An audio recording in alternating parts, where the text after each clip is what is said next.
পিঙ্কির মা আমার মাকে বলতেছে যে জানেন ভাবি আমার মানে হলো বাচ্চাটা এতটাই ভালো, আমার মেয়েটা সবসময় যেইটা বলি সেই সব কিছু আমাকে পড়ে দিয়ে দেয়, একদম সিলেবাস পুরা হলো সবকিছু কমপ্লিট। সিলেবাস মনে হয় 10-20 বার কমপ্লিট হয়ে গেছে, 100 বার কমপ্লিট হয়ে গেছে।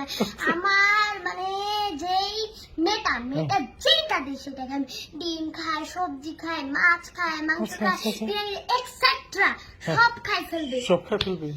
আমার মা শুনে আর এমন কথা কাল ফেলে থেকে যখন গাড়ি থেকে নামছি রুমের মধ্যে ঢুকাই বলছে এদিকে একদম কি আম্মু তোর যে ফ্রেন্ড পিঙ্কি তার মা কি বললো, ও এত ভালো কেন, পিঙ্কি এত ভালো কেন, তুই আমার সন্তান হইছিস, আমার সন্তান হয়ে এমন হইলিস, আমি তো ছোটবেলায় সব সময় ফার্স্ট হয়ে যাইতাম, তুই এমন কেন? হ্যাঁ তখন ডোজ দিচ্ছে টুস টুস টুস টুস, একটা টুস টুস টুস টুস টুস টুস।